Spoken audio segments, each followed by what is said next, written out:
emergency for the first time in about... This is Jim, and Receiving this message. We are Ken Jennings and John Roderick. We speak to you from our present, which we can only assume is your distant past, the turbulent time that was the early 21st century. Fearing the great cataclysm that will surely befall our civilization, we began this monumental reference of strange and obscure human knowledge. These recordings represent our attempt to compile and preserve wonders and esoterica that would otherwise be lost.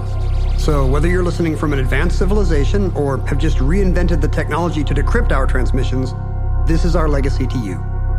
This is our time capsule. This is the Omnibus.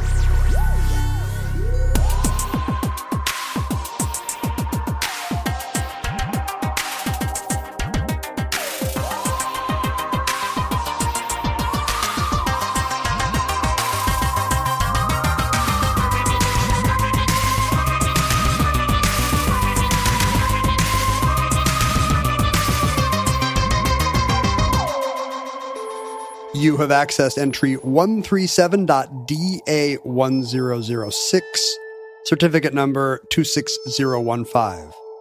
Blue Fugates.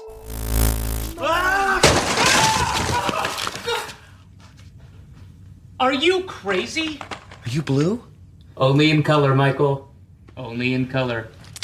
Do you have a sense that people elsewhere in the world do the thing that we do here in America where we say, oh, I have people in Georgia or I have people in Massachusetts?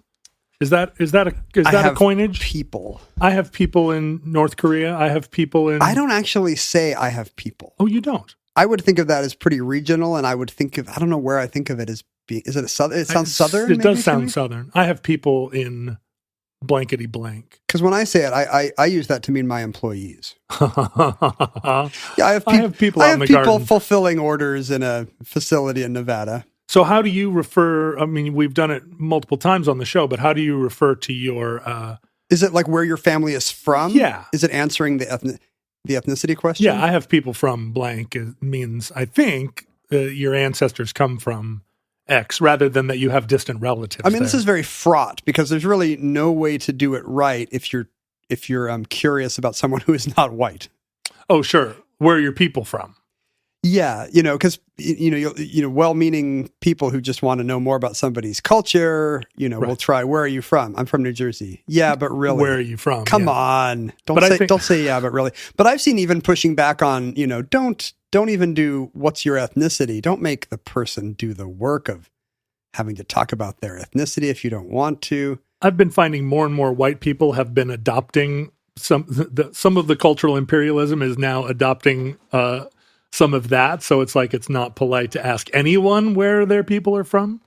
Which is a bummer if, like us, you're full of Welsh pride. I know, a lot of Welsh pride. I think, looking at you, you might say, well, you're pretty pink. Everybody thought I was Irish as a kid. Is that right? Yeah.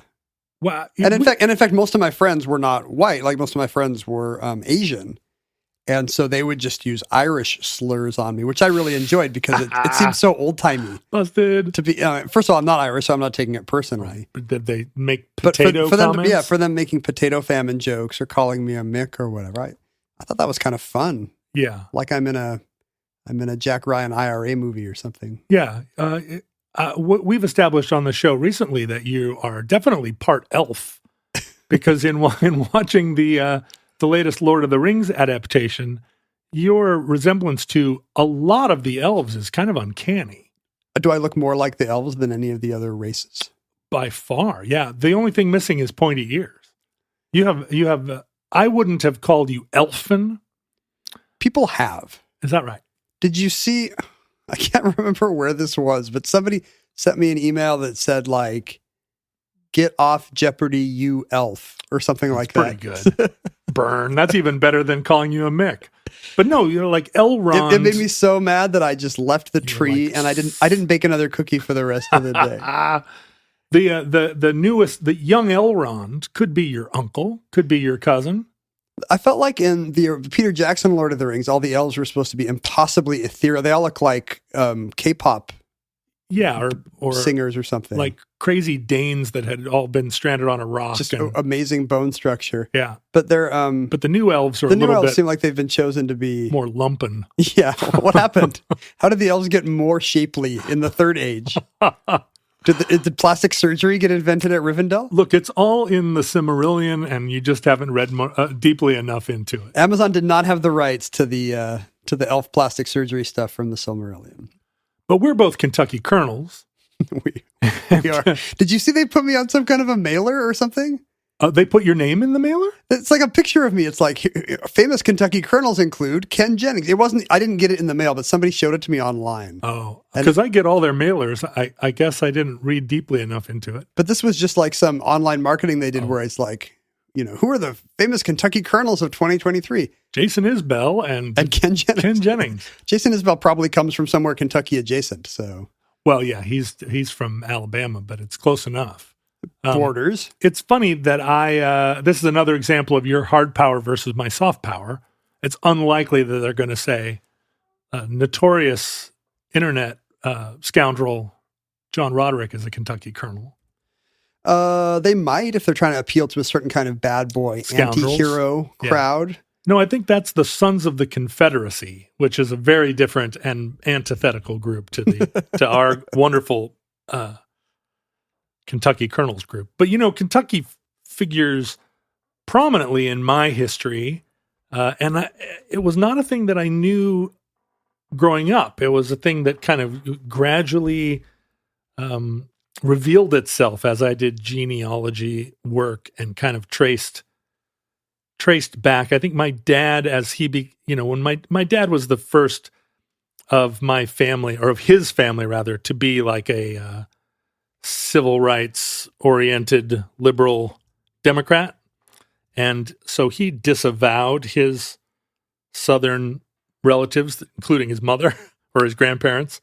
Just because they were racist. Were they particularly virulent racist, or they were just like... Well, they were Confederates and plantation owning Confederates. And my dad just did not. There was a lot of that talk, I think, around the house, and he was appalled by it. I don't know how much it influenced his politics as a young person, and how much of it was just that he became a wobbly in the 30s. Yeah, I was going to ask, what do you think changed his mind? He got into labor unionism, or I think he went to school. Was he the first? He certainly was the first person to go to college. Yeah, that's right. That's interesting. See, that's the woke mind virus. That's how they get you. That's right. Like, you come from a long line of happy white supremacists, and then the woke universities the get University it. of Washington in 1941 was like, break out of your old bad thinking. What if slavery was bad? And your dad was like, whoa. So my dad did not emphasize Kentucky in his retelling. And of course, as I've described before, my Welsh grandfather pretended to be Scottish. So growing up, my dad... Is it just more prestige? The Welsh were... coal miners. His father was a coal miner in Ohio who had come over from Wales as a teenager. And he wanted to be a sheep farmer. Well, it was that he went to, I guess he went to college. So he would have been on that side, the first college. Majored in Scottish studies. He went to a Presbyterian school, and all of the curricula and all of the it's designed to make you Scottish. Yeah, and the prominent families there were all Scottish, and the football team was tartan.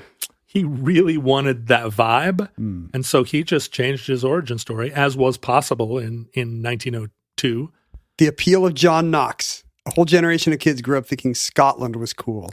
For me, it was Star Trek. I didn't have Presbyterianism. Oh, sure, because you couldn't get enough power. Right. Yeah. Right. It was the dilithium crystals, Captain.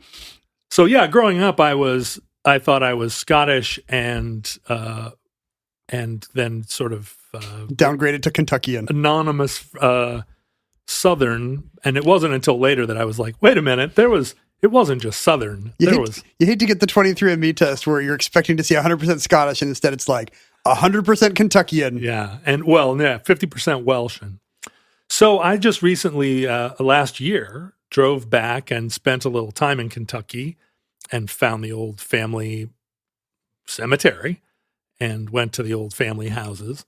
But what I knew about Kentucky growing up was my mother's anti-Kentucky chauvinism as a person from Ohio. And right. I never saw, and I'm not sure that there is anywhere else in the country as much interstate contempt as there is between Kentucky and Ohio. Does it go both ways? Like, I can see why on the Ohio side you're thinking, well, that's the Mason-Dixon line, that's the Confederacy, that's the backwoods. Not like us in the enlightened industrialized North, which is a funny way to think of Southern Ohio. Well, and southeastern Ohio is as much Kentucky as anywhere. You're going to get kicked out of the Colonels. I know. But I think the people in Lexington, Kentucky probably don't think of themselves as less sophisticated than the people of Cincinnati. I have honestly less exposure to Kentucky anti-Ohio chauvinism than I have. If you're from Appalachia and you hate Ohio, please let us know and give us the grounds and tell us where the beef started. I do know a lot of Tennessee Appalachians, including a girl named Appalachia. But she says it Appalachia with the long A? Yeah, and we always called her Apple. Because I get yelled at on Jeopardy when I say Appalachians. Yeah. Because even though the Appalachians go all the way to Maine, the people who live in the holler, they think of themselves as the true Appalachians, and they say Appalachia, and I pointed out to them as kindly as I could that if they wanted me to say it that way, they could have won the Civil War. There you go. And they did not. That's the attitude. Well, I think if you think of it as a feminine sounding name, Appalachia is much sweeter than Appalachia. They both have apple, but then the second one has like hatchet. Yeah, atcha. So back at you. I do know Tennesseans, and they all have a lot of Appalachian pride. But I knew a man who lived in Tennessee, and he was headed for Pennsylvania and some homemade pumpkin pie. No, it's a Christmas Carol lyric. But my mother had a lot of prejudice against Kentucky people because at the time, if you didn't have Roman Catholics in your town, who could you be prejudiced against? There was lacking anyone to hate.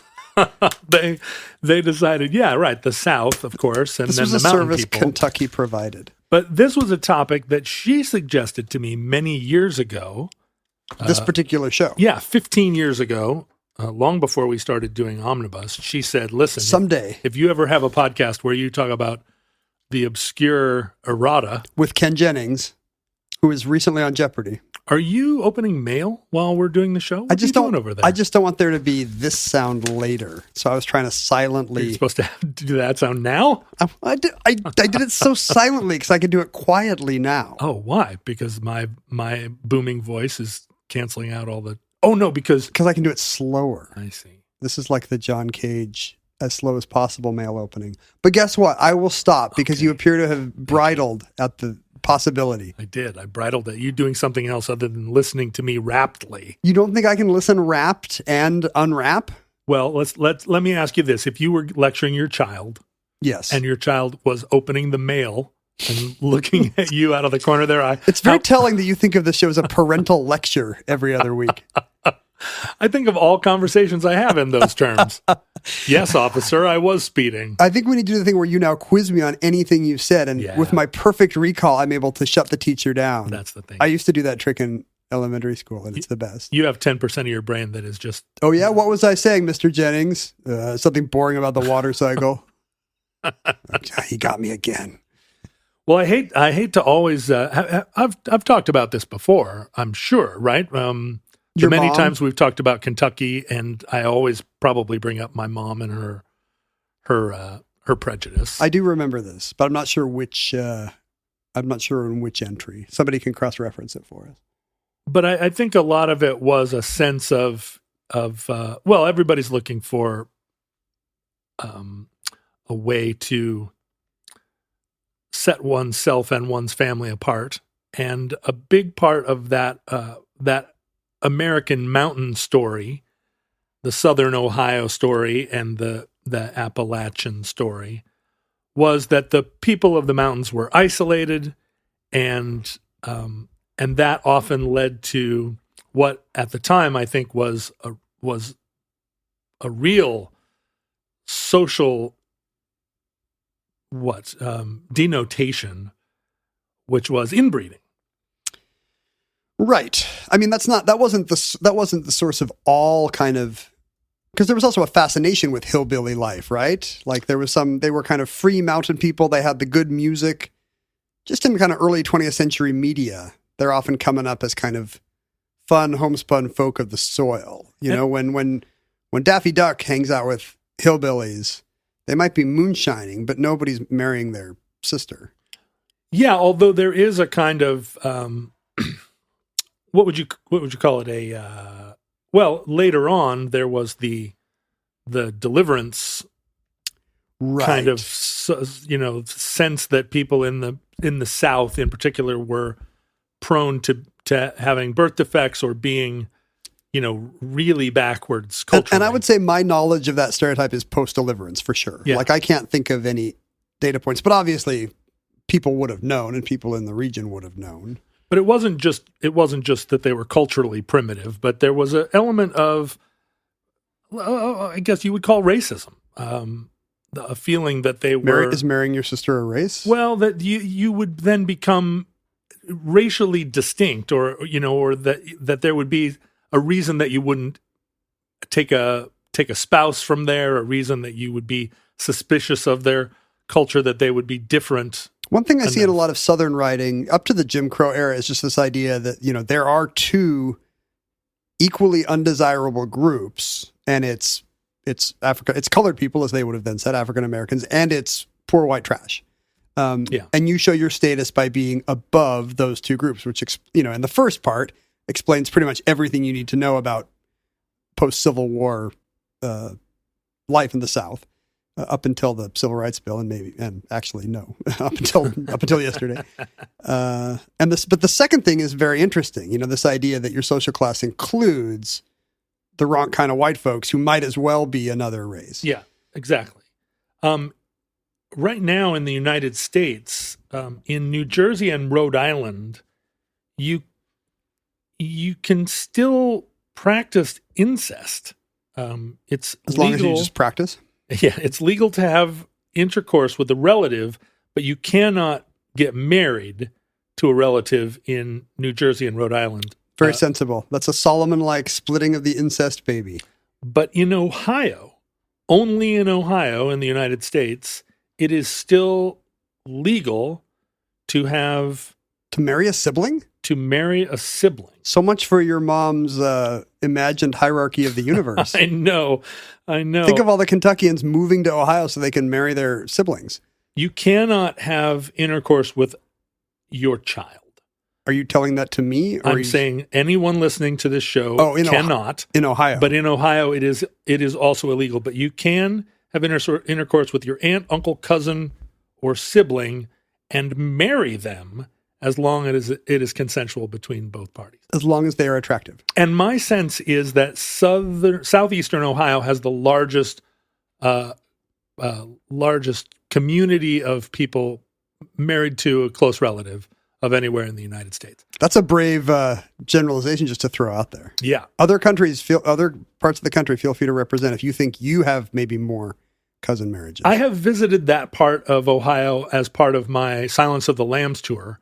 And as part of my general crisscrossing of the United States.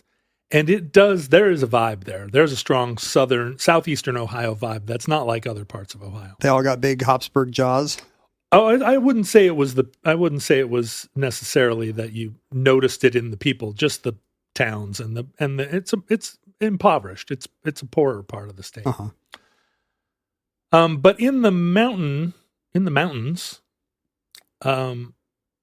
there was a lot of intermarriage because the way the Appalachians are constructed, or the Appalachians by our God, the way God made the Appalachians, the way the Appalachians were made by God, in His infinite wisdom, He decided I'll make these mountains high enough that you cannot find a non-relative. That's right. To marry. There are a lot of deep. There's a lot of hollers. Hollers, God called them. A lot of deep ravines, and it's hard to get from one place to another. And so communities were isolated. I think you could try harder.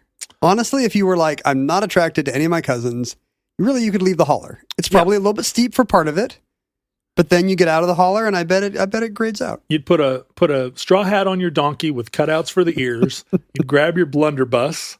And you'd find a different holler. And go down the holler. And walking down is probably quite a bit easier. You're like, you know what? I should have left here sooner. There could be tons of girls here I'm not related to. Well, here's what happens. You go down the holler and you get married to somebody, and then you go back up the holler to where you've got your land grant. Mm-hmm. And then when your kids go down the holler to meet somebody, they meet people from the same group that you met. It's true. And you're marrying the same cousins. You'd have to really go down the holler, especially over the years. Yeah, holler founder effect.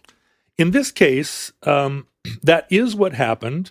A man by the name of Martin Fugate, who was a French immigrant, but was an orphan and didn't know much about his parents. He's interesting already to me. Yeah. French immigrant, orphan. He cuts such a romantic figure in the first 5 seconds of me knowing about I know, him. he's amazing, and it only gets more amazing. Is he a foundling? Does he turn out to be the lost heir to the Bourbon throne? No, but he did. The story, I mean, this dates all the way back to the 1820s when this area of the United States was still the frontier. Very much so. Martin ended up with some land in a holler, and he went down the holler looking for a wife and found a woman by the name of Elizabeth Smith from the Smiths. The Smiths? Yeah, down the holler, the lower holler Smiths. Oh, I thought you meant the band. No, she was not a member of the band. Johnny Marr. There was one girl in the Smiths, but it was not Elizabeth. And so they were married, and Martin... now, would you say they were happily married, or do you think there was a lot of fussing and a feuding? I think they were happily married. There might have been fussing and a feuding later. They had 7 kids, so at least they were happily married enough. They put their feuding aside. They didn't have 14 kids like a lot of people, so maybe they were so happy they didn't have a lot of kids because they were using the rhythm method.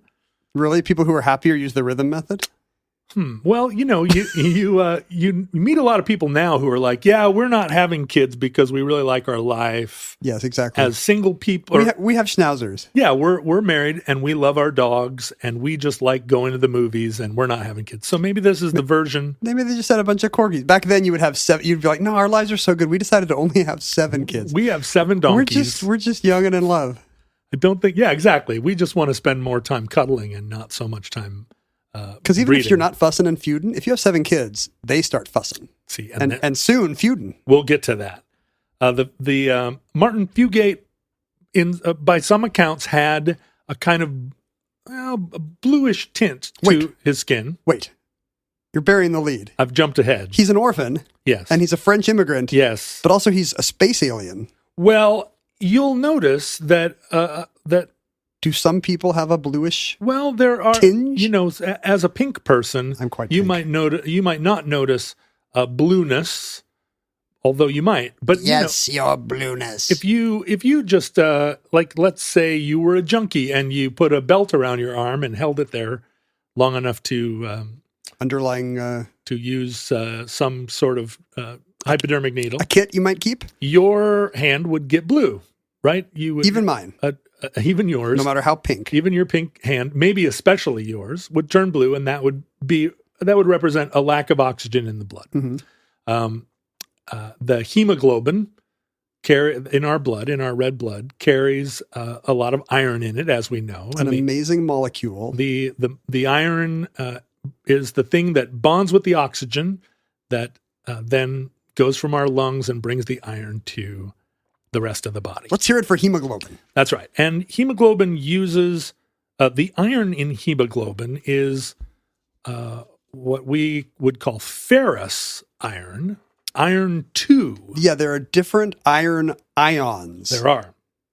And this ferrous, ferric. So the ferrous iron is the iron that bonds with oxygen and brings it to the body. Save ferrous. The ferric iron, which is iron 3, does not bond with oxygen. Different number of protons, I think. Is that right? Yeah, ferric iron is a +2. It has a +2 charisma, and ferrous iron has a +2 charisma. Ferric iron, more charismatic, has a +3 charisma. relative to oxygen, related to oxygen. I'm going to do a saving roll and see which kind of iron oxide I have in my blood. And which do you think it is? Well, I'm pink, so I don't have the blue kind, right? Right. So the hemoglobin is the red blood cells that have the iron 2. If you have methemoglobin is the iron 3. If you look at the word, it looks like methemoglobin. But it's not. But it's methemoglobin. So it's not related to the prefix meth, No. like we would use in methamphetamine. People are going to yell at me for saying it was protons. It's actually electrons that differ, I believe. The electrons differ. It's the outer shell of the electrons that are different. Determines whether or not you... In different ionic states of iron. So this condition of having a certain percentage of your iron being ferric or iron 3 versus ferrous is a condition called methemoglobinemia. Methemoglobinemia. Anemia. I don't know why I'm saying it like Johnny Carson. Like, there's no Karnak answer to methemoglobinemia. And it's not an uncommon condition. The iron 3, the body's production of iron 3 can vary, and it actually can be induced environmentally. You can trick your body into making weird kinds of iron. Yeah, I'm going to do that. That's my New Year's resolution. Is that right? Like fool your body into making bad iron? I want some new ions going on here. Yeah, you can. I mean, there are external kind of, if you take, like, have you ever used Oragel? What's Oragel? It's benzocaine. It's like a local anesthetic. Like if you have mouth pain, you put it on your gums or something. That can trigger the production of the wrong iron. Not just to say that on the tube. You may consult your doctor if you turn blue. Yeah, right. If your body suddenly is oxygen starved. Certain nitrates in your food, we're always looking to eliminate nitrates. We are. And nitrates can also kind of trigger this transformation. Eat bacon and you'll turn blue. There's an antibiotic called Dapsone that is used as a primary antibiotic solution to leprosy, which you don't see that often, but it also is used to treat toxoplasmosis, which is the disease you get from your cat's litter box. So we're back to people with too many cats. I mean, if you have leprosy, it's a pretty good trade. Yeah. I got some good news and bad news. So your skin's not falling off anymore. But it might be a little blue. Have you seen the Smurfs? Unfortunately, that Dapsone is also used as a treatment for acne. And I think people with severe acne might also be one that they kind of go, well, blue skin or bad acne. You might pick blue. Yeah, you can cover up a zit. So there is this kind of methemoglobin. Boy, I don't know what happened to me. I used to be able to just speak English, say words. Methemoglobin. This is a word you'll never have to say before or since. There's nothing wrong with struggling. It is normally occurring in the body. Most of us have, but about 2% of the iron in our body is this kind of iron that doesn't bond with oxygen. But it's not just that it doesn't bond as well. It's just terrible. It doesn't bond at all. It doesn't bond. Oh, wow. So, all of us have it, and you can have as much as 20% of the iron in your blood be this iron 3, where you don't experience any adverse health effects. It will register an oxygemeter, like if you put a measurement of the blood or the oxygen in your blood will give you a lower reading than is actually true. I mean, if you... Yeah, they do that I saw them doing that for COVID patients. That would be a sign that your lungs are needing help. Yeah, I mean, if it drops below 97, they kind of raise their eyebrows. If you have this kind of hemoglobin, you might you might get a reading of 85%. So it would be chronically low for them, but they don't have any of the side effects that you or I would have if we had lower oxygen, or do they also still have maybe less endurance or whatever? The side effects start to come in after you have more than 20% of this kind of hemoglobin in your blood.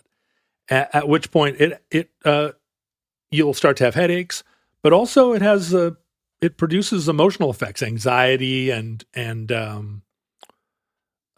then when you get between 30 and 50%, you do get fatigue and confusion and dizziness. So it's just like what you or I would have if we had not enough oxygen in our blood. Yeah, and over 50%, you're into having death. You can't live with that much of the wrong kind of hemoglobin. Yeah, you would fall into a coma and eventually die if you didn't have enough. Is it treatable? Can you do blood transfusions of the good kind of hemoglobin? You don't even need to do that. It's extremely treatable, as we'll see in the story. It's really kind of simple to treat. But at the time, in the early 19th century and the mid 19th century, what happened among the Fugates, Elizabeth Smith and Martin Fugate, although coming from very different backgrounds. Martin, again, a French orphan. A blue French orphan, and her a pink non-French non-orphan. Elizabeth, a red-headed... They're going to have purple kids. Presumably Scottish Appalachian person who, by all accounts, had very translucent skin. They both were carrying the recessive gene for, as I'll say, once again... methemoglobinemia. It really trips off the tongue. Yeah. And they, of their 7 children, 4 were born to them, I'm sure, inexplicably, with blue skin. Just born blue. Blue. And when I say blue... Do you think they knew they had the recessive gene? No. So he didn't know that, even though you were saying he's kind of a sallow sort, nobody had ever done a test and been like, your blood is chocolatey brown, sir. Well, in 1820, the idea of a recessive gene hadn't even really, hadn't made it to Appalachia. Right, but he didn't know, he didn't have any condition that presented as weird skin or weird blood or anything. No, and that's the funny thing. At 20% of the wrong kind of iron in your hemoglobin, you can exhibit blue skin without any other negative effect. Boy, that's living the dream. And you got blue skin, nothing else. The world is your oyster. A lot of the people in the Fugate clan lived into their 80s, so they would have lived long, healthy lives with no other effect other than the blue skin. But the blue skin is very blue.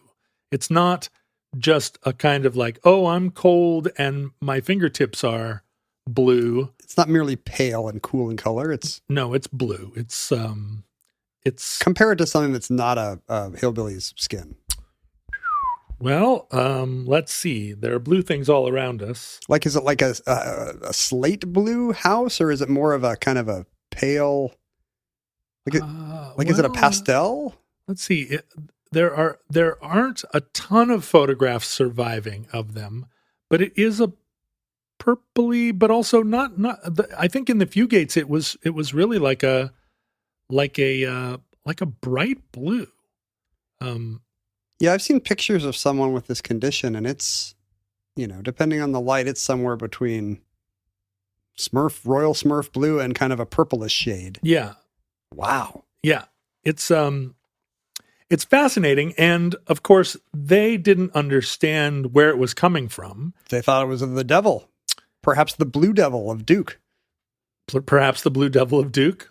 The Blue Devils, of course, being from North Carolina, we would never, in our talk about the Central Appalachians, we would never besmirch the good reputation of. Is that offensive? People in the Southern. Is that the wrong kind of Appalachian?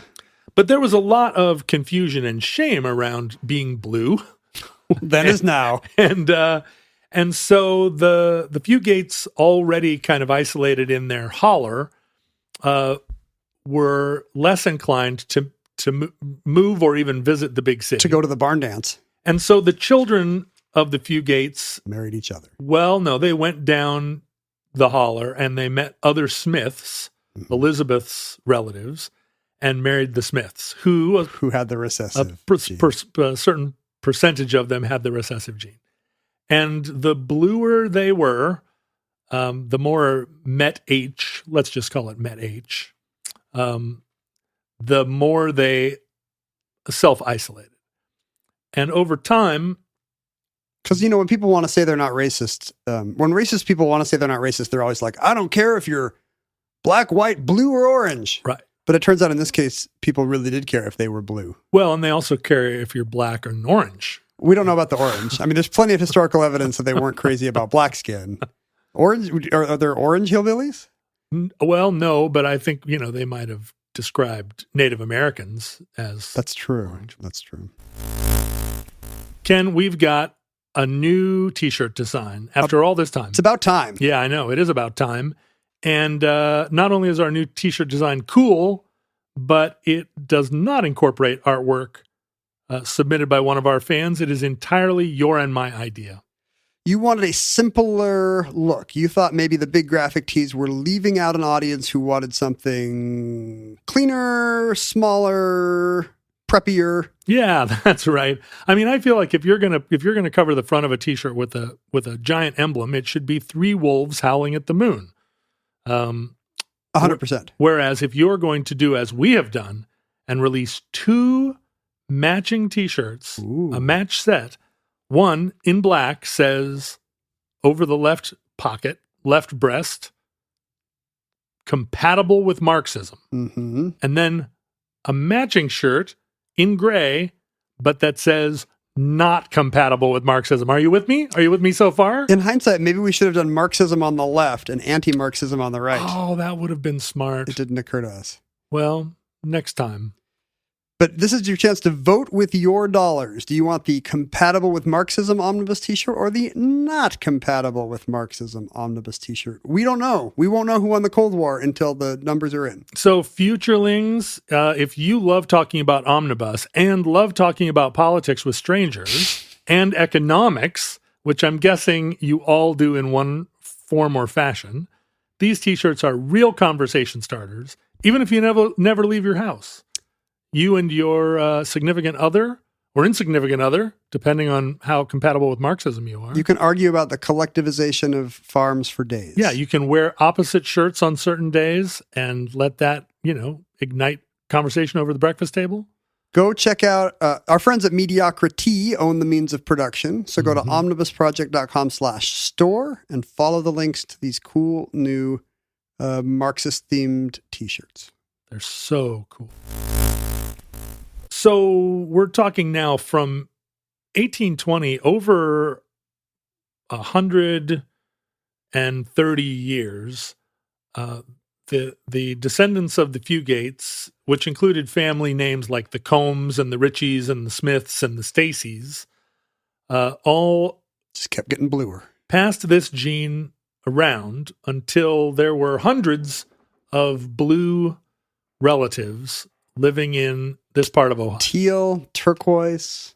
And my mom suggested this topic to me because this was part of, one of the things that she found hilarious about Kentucky. Oh, this was one of the canards about the hill people is that down there, they're so weird they turn blue. Yeah, some of them are blue. And I think they were discriminated against because it did feel like a race thing in absence of any other explanation. But also, it seemed like a thing that you might have been touched by the devil. Ah, I see. I mean, I wouldn't do this because I wouldn't say any insult like that because then they would poke you with a pitchfork, probably. Not because they're the devil, but just because they're hillbillies. Right. They've always got a pitchfork handy. But we're talking about other hillbillies, which I think is in itself a term of disparagement. But the people in the holler one over probably didn't want to. Am I going to get canceled for calling them hillbillies? Maybe. Mountain folk? What mountain am I supposed to say? Yeah, let's say that. Mountain folk. The noble mountain peoples of Appalachia. Of all the colors. I think that they didn't marry outside of their isolated community because people outside the community were like, well, if I marry them, I might have blue kids. Then they're not wrong. And because most other people didn't have a recessive gene. Will one parent with enough hemoglobin undo the weird genetics of the Met H parent? Well, let's talk for a minute about recessive genes. If you have only one parent with a recessive gene, can that recessive gene? My understanding is it does depend on the gene. Like, it doesn't always immediately mask. Like, there are kinds of intermediate manifestations of things like that. But in this case, it seems like... Well, there were a lot of different shades of blue, and in a lot of cases, it would just be blue fingertips and toes. People reported, when they got really mad, they would get bluer. Oh, that's what I want. You'd have blue lips. Blueness could kind of come and go. Not all people were like solid Smurf blue. What about, say, romantic excitement? Somebody who's perfectly normal, but became blue when they were aroused. Yeah, only their genitals turn blue. I mean, that may be why people from neighboring hollers didn't intermarry, because they were like, she's beautiful, but wait, every time we start necking. It's why they always wear blue overalls. It's just to hide any emerging blueness. Now, all of this was happening in the area of Hazard, Kentucky. And this is not the Hazard of Hazard County, Georgia, Yeah, it's in Georgia, where the Duke boys are thwarting Boss Hogg over and over. They're not blue. No, they're not. Bo and Luke. But I think Hazard County. I think people from the mountain states name things Hazard, maybe to keep other people out.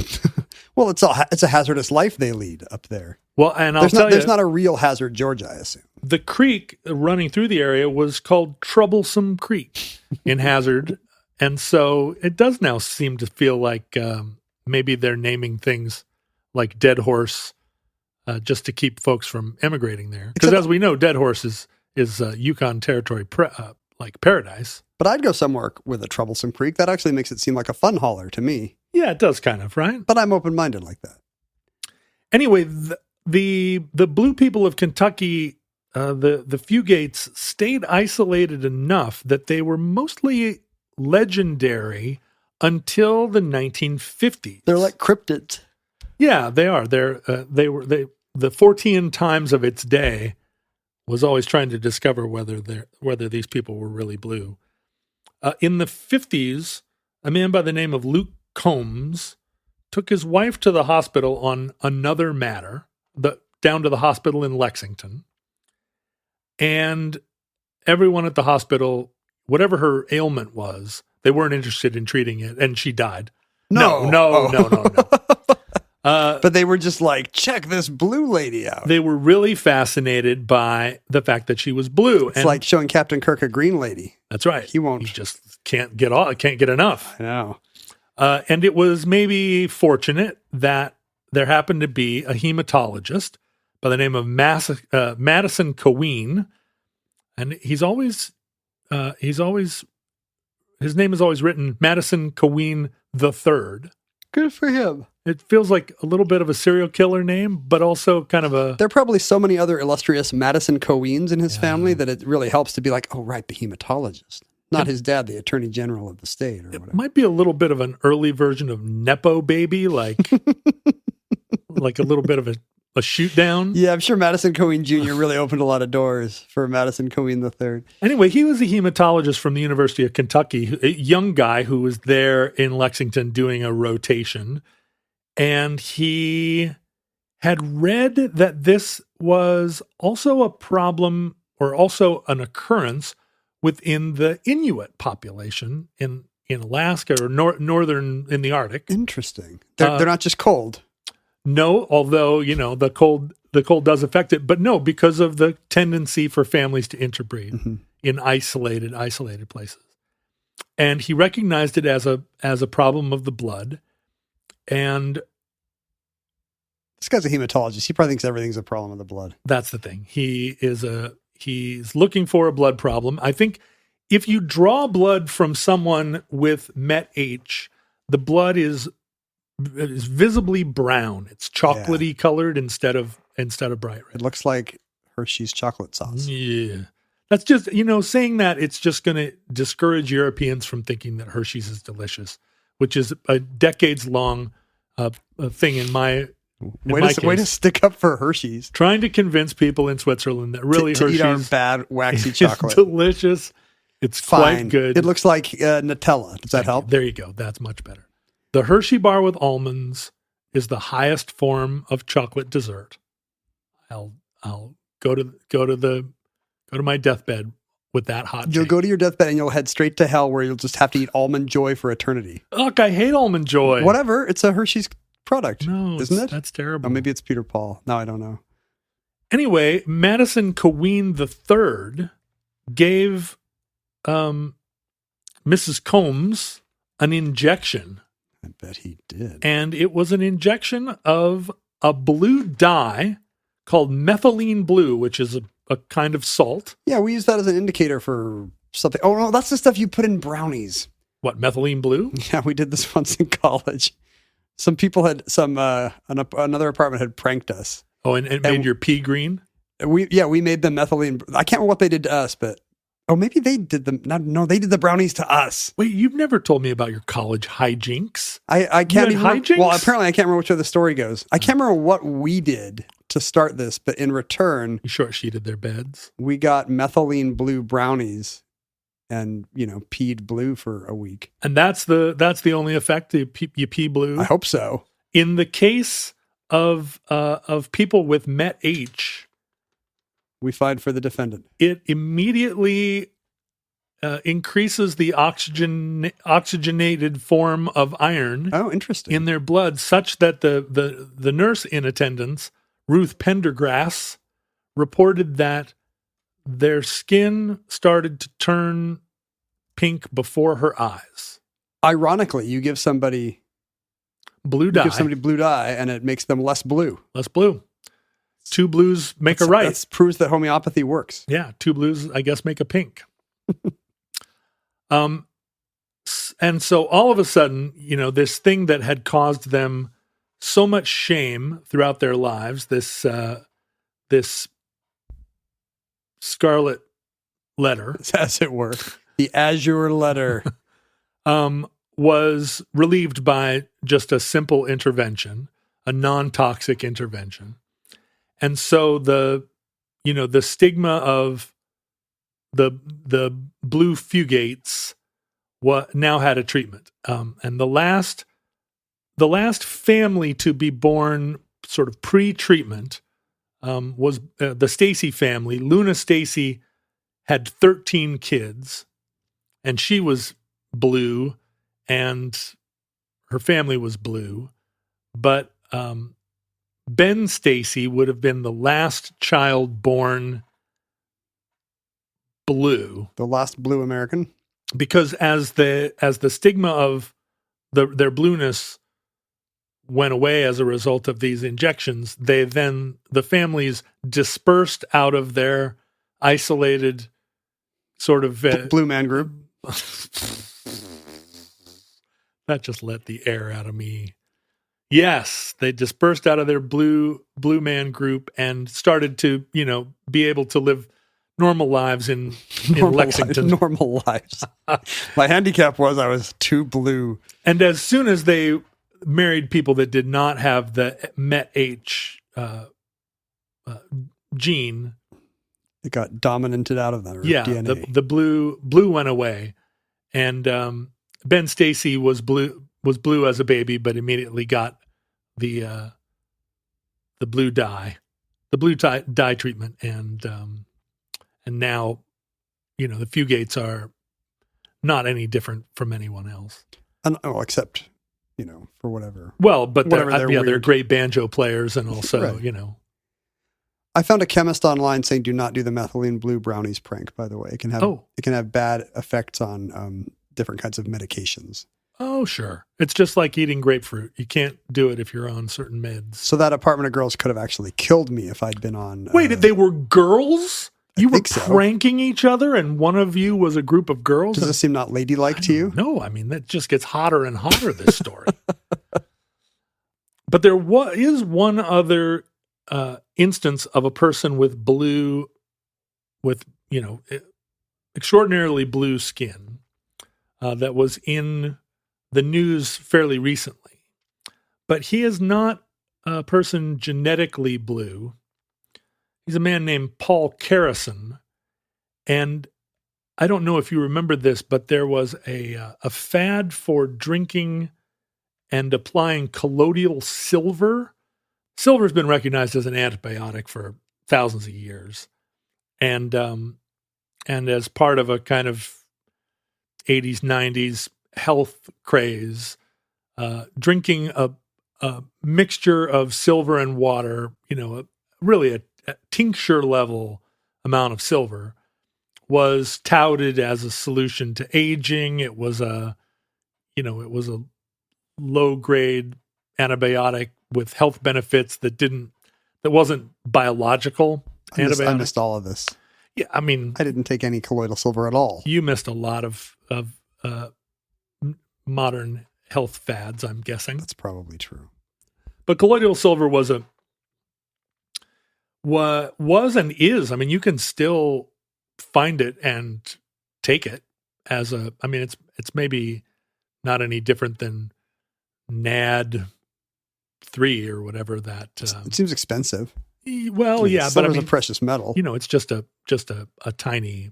Can you harvest it from your excrement and retake it, or does it build up in your tissues? Well, that's a good idea. Maybe you should just poo in one place for decades and then come in and harvest the silver from the bottom of the compost. I agree. Imagine some old-timey prospector discovering my septic tank and being like, sure. Yeehaw, and doing a little dance. Sure, all those poo pits that are out there, people need to dig down and full of silver. Dig down deep. Anyway, Paul had a friend that was sick, and he had discovered this colloidal silver treatment, and so he convinced his friend to start drinking it, and he drank it along with him in solidarity. I watched an interview that he did with Oprah and Dr. Oz, famous, benevolent medical personality and recently defeated gubernatorial candidate for Pennsylvania. Was it the governor? Yeah. No, senator. Senatorial candidate. Anyway, he kept drinking the silver, and then he had a bad outbreak of psoriasis, and so he started applying a colloidal silver cream to his skin. And at the time, he was caring for his parents, both of whom had recently had strokes. So he was kind of isolated in this house, not seeing people from outside, and was applying and drinking colloidal silver using his own proportions. Probably too much. Mixing it himself. And he didn't realize that he had turned blue, permanently blue, until a friend came by to visit and said, "What has happened to you? Why are you blue?" Oh, he didn't know. He didn't notice. Maybe he didn't look in the mirror for weeks and months. Or it was happening so gradually, he was like, yeah, it's probably about the color I was yesterday. Yeah, this light bulb is probably malfunctioning, and maybe it's just, maybe my eyes are a little clouded from being in this dark house. I remember him, and his was the picture I found when I was trying to see how blue he's known as Papa Smurf. Hemoglobinemia makes you. Do you feel like the color's analogous?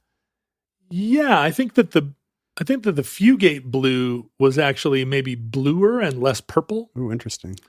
But most of the pictures of them seem to have been color retouched. So it's not, I didn't find a ton of... Yeah, the pictures you see of the Fugates are all tinted. Yeah. Nobody took... color photography would not have existed for quite a bit of their reign of blueness. I mean, it would have in the 50s when they kind of came out and were being treated. And you do see some pictures of them that are, where you do get a sense of their blueness, and some of it's, blue verging into green, whereas Papa Smurf is blue into purple. None of it seems to have affected his health either. The colloidal silver just sort of it blew him out. but didn't poison him. And silver poisoning, certainly a thing. So he lived a long and healthy life? Well, he's still alive. Just bluer than blue, sadder than sad. This is the only life he ever had. He is not, in fact, still alive, though. Oh, Papa Smurf has died? He's from Bellingham. He had a heart attack in 2013, but sorry, my bad. His obituary says he was a heavy smoker and had heart problems for years. So I don't think we can blame colloidal silver. Wow, so he's from Bellingham. That's just right up the road here. Yeah. So he had sinusitis, dermatitis, acid reflux, and he felt like this colloidal silver actually helped treat all those conditions. Cleared all that up. But the side effect, of course, maybe not worth it. But it looks like he was tattooed, right? It looks like he has. It looks like he's wearing face tattoos. It looks like he's wearing Oompa Loompa, Oompa Loompa drag stage makeup. Yeah, it's really remarkable. But I guess that's good. There's no way to dupe if you wanted blue skin for some reason. Well, he continued to use it, even though it had permanently dyed him. So I guess once you're permanently dyed, once in for a penny, in for a pound, right? But he also became a recluse because it was just too much. I'm sure people double-taked quite a bit, and maybe at some point, as a recluse, he ended up moving into a homeless shelter. It's a sad story. Hard to say how much is related to the blueness of his skin and not the content of his character. We don't know. But, Don't judge a man by the blueness of his skin. Grocery delivery appeared too late for him to not get pointed and laughed at Hagen's. That's right. That's my Bellingham grocery store anecdote of choice. And that's before Hagen's bought all those Albertsons that nobody wanted. So, his story is interesting because it means if you did want blue skin, let's say I identify as a blue skinned, can I be a Rachel Dolezal type, but for blue Americans? I think now that they've relaunched the Avatar series, there might be a lot more interest in. I bet there are going to be people who identify. There were a lot of people who identified as Na'vi, who felt like they were depressed after seeing that movie because they couldn't actually go back to Pandora, so they saw it 100 times and have fan groups, and they feel like they identify as Pandorans. And obviously, you can't arrange to be born to a family of inbred mountain folk, right? But you can. But you could take a dangerous amount of colloidal silver. So yeah, I wonder if you can self-identify as Na'vi, and this is a part of your transformation. He looks a little too purple to be Na'vi.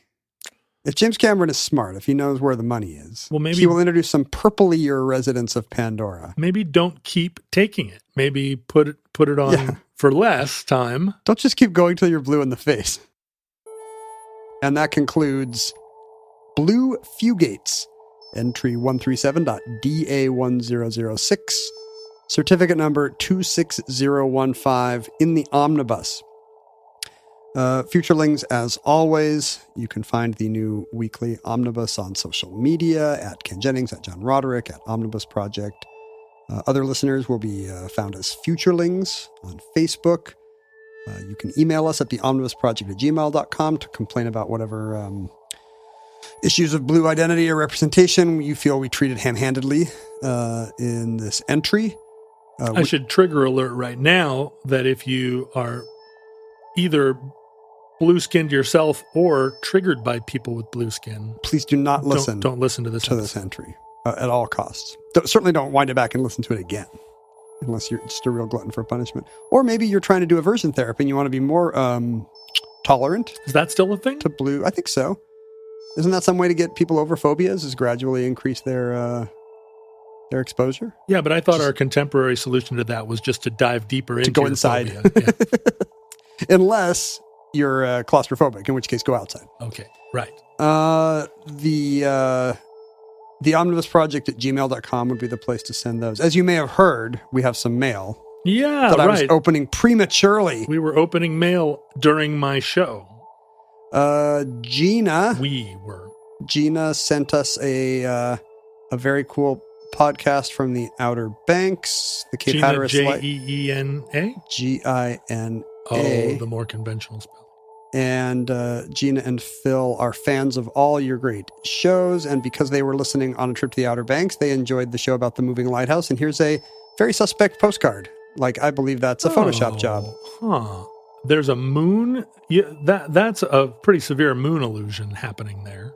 It's not even an attempt to make it look like what it actually would if you saw the moon rising with a zoom lens. Like, the lighting's all wrong. Yeah, what a strange choice. Do they reference the weird moon in the postcard, or that's just part of it? They're just like, this is the lighthouse that moved.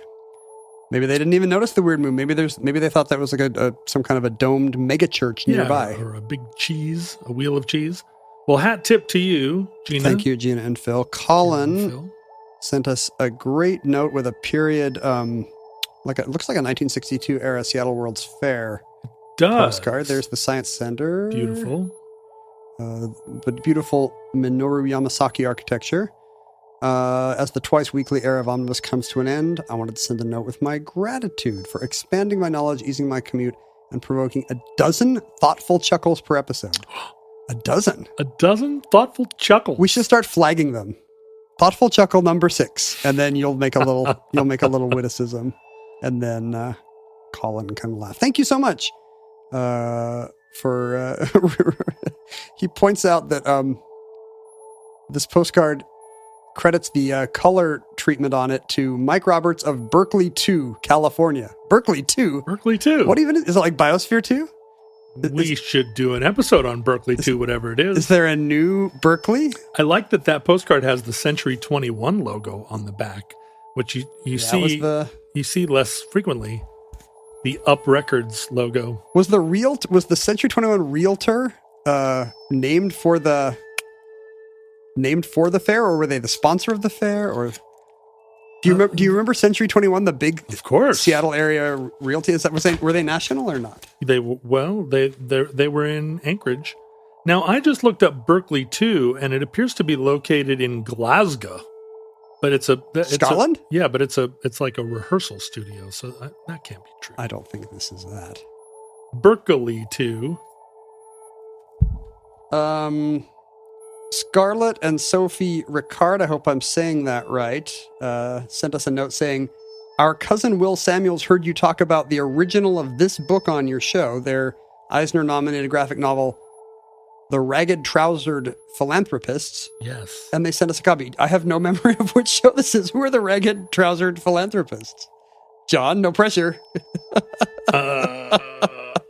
What show is this?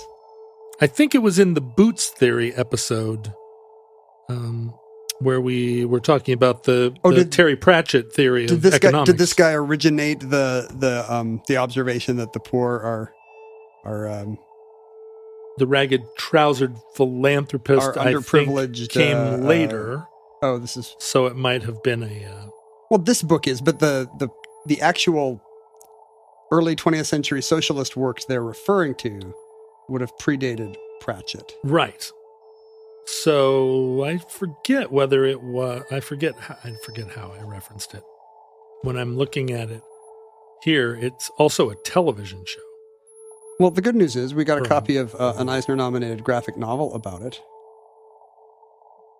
It's amazing how we can do this show and remember less about it than literally every person listeners. Who listens to it.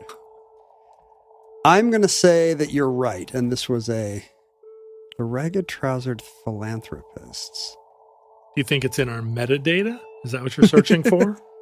Yes, here we go. Here's an author tracing the Sam Vimes boot theory back to this Robert Tressel socialist novel. Is it a novel? We may never know. Well, thank you, Scarlett and Sophie. It's beautifully drawn. I recommend this to people who are interested in historical graphica, insofar as I haven't read it yet. Oh, and here's this Dollywood pamphlet from last week's show that I didn't actually read it. We got a postcard from Dollywood, but we also got a brochure reminding us that there's a flower and food festival in the spring. There's a Dreammore Resort and Spa if you ever want to go to a Dolly Parton themed day spa. Maybe we can use the Dollywood brochure as a bookmark in the Ragged Trousered Philanthropist graphic novel. Do you know there's a gift shop called Dolly's Closet at Dollywood where you can buy her clothing and accessories inspired by her look? Oh, so you can't buy hers, but you can buy... She's not selling used stuff. I bet you that would command a premium. Think about all the outfits Dolly Parton has had over the years. She's like Vanna White. She never repeats an ensemble. Vanna White, who was on a daily television show, never repeated a... Not only is she on a daily television show, she has been on a daily television show for 40 years, and she never wears an outfit twice. Has anybody, surely someone has counted how many outfits that is? Well, it would be roughly 40 times 220 or 30. I think we do 230 Jeopardies a year. You do? Well, a lot. Yeah. Less for me. All told. Yes. Yeah. Ken plus Mayim equals 230. Plus the primetime shows. So that's a lot of TV. But guess what? Mayim and I repeat outfits. There's also the Patreon, we should point out, at patreon.com/omnibusproject, where if you've recently discovered the show or if you've enjoyed it for a while but have never actually become a supporter, a world of opportunity for cool perks and a great improved self-image awaits you at patreon.com/omnibusproject, where all the real fans go. Yeah, now that we have switched to a once weekly show, do not let that discourage you from contributing to the show. If anything, contribute more because you're getting so much more. In what sense are they getting so much more? You're getting so much more concentrated omnibus. We've taken 2 shows a week and condensed them into one show. And so think about the value of, I'm not really sure if that's compatible with Marxism. Not like that old diluted show that we used to put out. Now it's the hard stuff. Futurelings, from our vantage point in your distant past, we have no idea how long our civilization survived. We hope and pray that the catastrophe we fear may never come. But if the worst comes soon, this recording, like all our recordings, may have been our final word. But if Providence allows, we wish you many goods and cheese and hope to be back with you soon for another entry in the Omnibus.